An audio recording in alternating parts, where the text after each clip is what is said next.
শ্রী গুরুভ্যো নমঃ। হরিঃ ওম।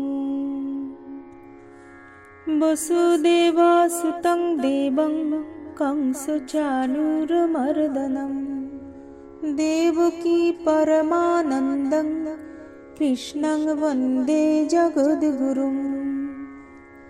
হে কৃষ্ণ করুণা সিন্ধু দীনবন্ধু জগৎপতে গোপেশ গোপিকা কান্ত রাধাকান্ত নমস্তুতে। নমস্কার। শ্রী শ্রী গীতা মাহাত্ম্যের ষষ্ঠ পর্ব 61 থেকে 72তম পর্যন্ত শ্লোক পাঠ ও অনুবাদ।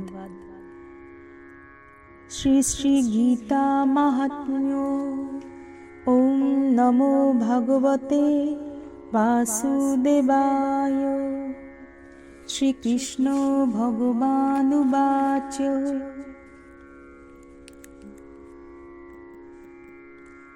গীতাধ্যায় সমায়ুক্ত মৃত মানুষতাং ব্রজেত গীতাভ্যাসং পুনঃ কৃত্বা লভতে মুক্তিমুত্তমম।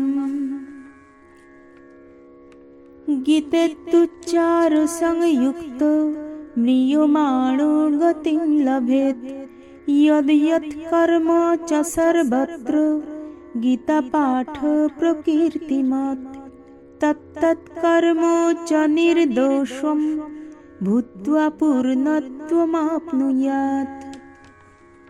গীতার এক অধ্যায় সহযোগে মৃত্যু হইলে মনুষ্য জন্ম লাভ হয় এবং পুনর্বার গীতাভ্যাস করিয়া উত্তম মুক্তি লাভ করা যায়। গীতা এই শব্দ উচ্চারণ করিয়া মৃত্যু হইলেও সদ্গতি লাভ হয়। যে কর্মই অনুষ্ঠান করা হোক, তৎকালে গীতা পাঠ করিলে সেই কর্ম নির্দোষ হইয়া সম্পূর্ণ ফলদানে সমর্থ হয়।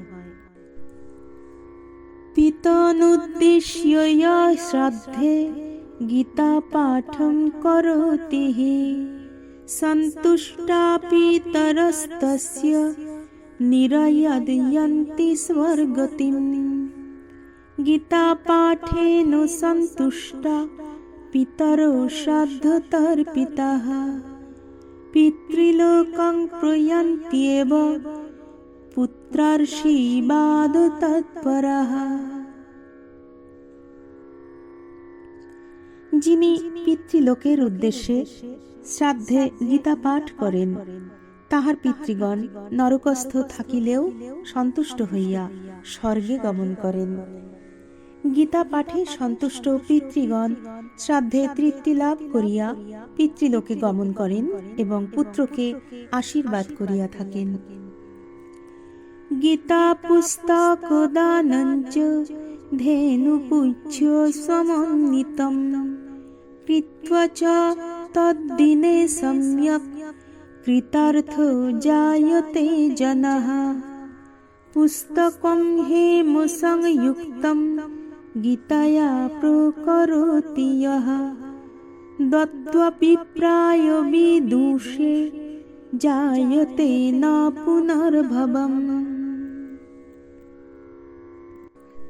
ধেনুপুচ্ছ বা চামর সহিত গীতা পুস্তক দান করিলে দাতা সেই দিনই সম্যক রূপে কৃতার্থ হন।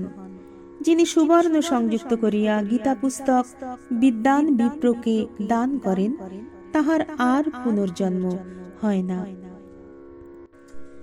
শত পুস্তক দানঞ্চ গীতায়া প্রকরোতি যঃ স ইয়াতি ব্রহ্ম সদনম পুনরাবৃত্তি দুর্লভম।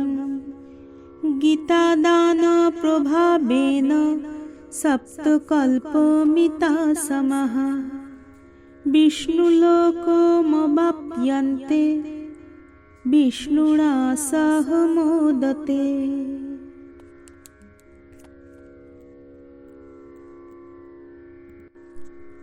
যিনি শতখণ্ড গীতা পুস্তক দান করেন, তিনি ব্রহ্মলোক প্রাপ্ত হন, তাহার আর পুনরাবৃত্তি হয় না। গীতা দানের প্রভাবে দাতা বিষ্ণু লোক প্রাপ্ত হইয়া সপ্তকল্পকাল বিষ্ণুর সহিত পরম সুখে বাস করিতে পারেন। সম্যক শ্রুত্বা চ গীতার্থং পুস্তকং ইয় প্রদাপয়েৎ তস্मै প্রীতা শ্রী ভগবান দদাতি মানসেপ্সিতম।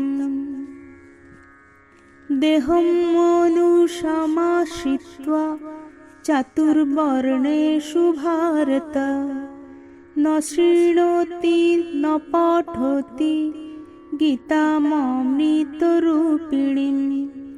হস্তাৎ ত্যক্ত্বামৃতং প্রাপ্তং স নরো বিষমশ্নুতে। গীতার্থ সম্যক রূপে শ্রবণ করিয়া যিনি গীতা দান করেন, শ্রী ভগবান তাহার প্রতি প্রীত হইয়া তাহার অভীষ্ট প্রদান করেন। হে ভারত, চাতুর্বর্ণ মধ্যে মনুষ্য দেহ ধারণ করিয়া যে ব্যক্তি অমৃতরূপিণী গীতা পাঠ বা শ্রবণ করে না, সে প্রাপ্ত অমৃত হস্ত হইতে ফেলিয়া দিয়া বিষ ভক্ষণ করে। জন সংসার দুঃখার্ত গীতা জ্ঞানম সমালভেত পিত্বা গীতামৃতম লোকে লব্ধ্বা ভুক্তিং সুখী ভবেত। গীতামাশ্রিত্য বাহবো ভুভুজো জনকাদয়ঃ নির্ধুক্ত কলমষা লোকে গতাস্তে পরমং পদম। সংসারে দুঃখার্ত ব্যক্তি গীতা জ্ঞান লাভ এবং গীতামৃত পান করিয়া ভগবানে ভক্তি লাভ করত সুখী হইয়া থাকেন। জনকাদি রাজগণ গীতা আশ্রয় করিয়া নিষ্পাপ হইয়া পরম পদ লাভ করিয়াছেন। ওম শান্তি শান্তি শান্তি। হরি ওম তৎসৎ। শ্রী শ্রী কৃষ্ণার্পণমস্তু।